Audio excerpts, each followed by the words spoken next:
The Wild Robot by Peter Brown.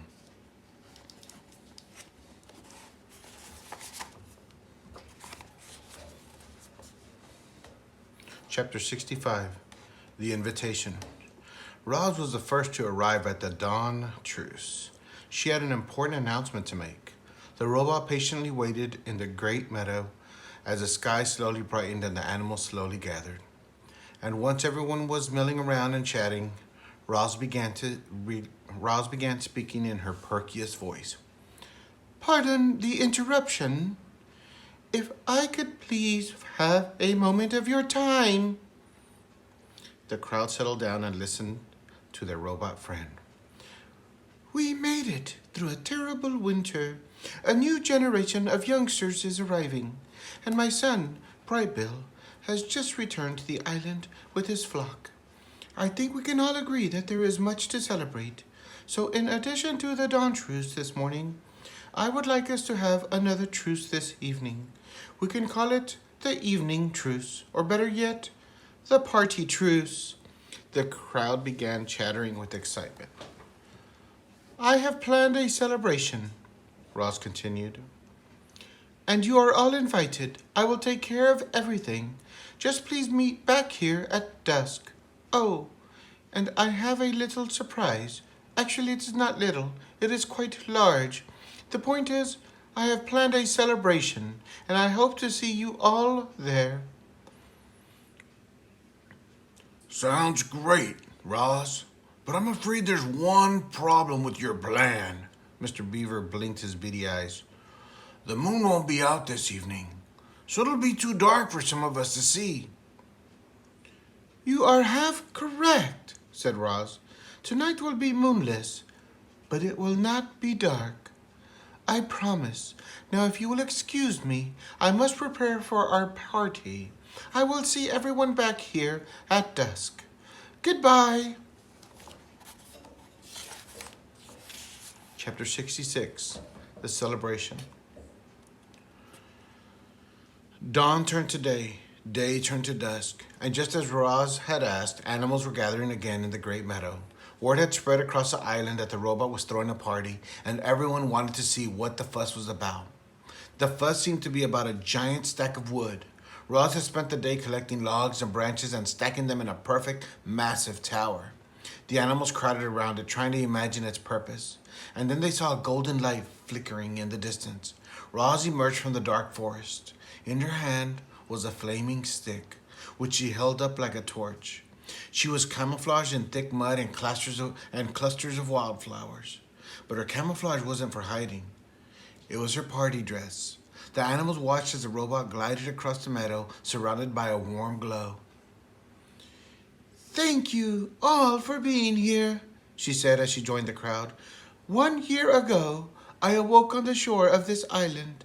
I was just a machine. I functioned. But you, my friends and my family, you have taught me how to live.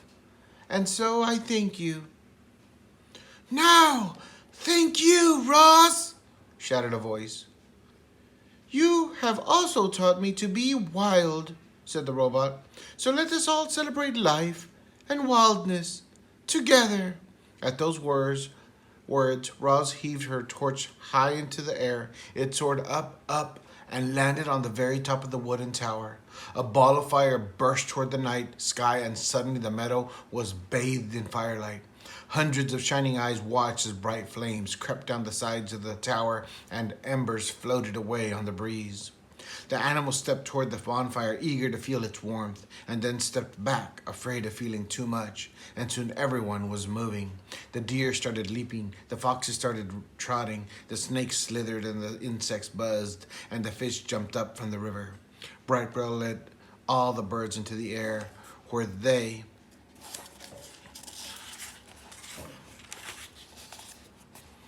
wheeled around in the bonfire like a tornado of feathers. Roz sprang into a wild dance, her shaggy dress shaking and swooshing with each movement. It was a wild party, and it took our robot to make it happen. Roz and the animals partied all night long. They were so busy singing and laughing and dancing that they didn't see the cargo ship as it sliced past the island. But the ship saw them. It saw the towering bonfire. It saw the robot. And then it quietly continued through the darkness. Chapter 67, The Sunrise.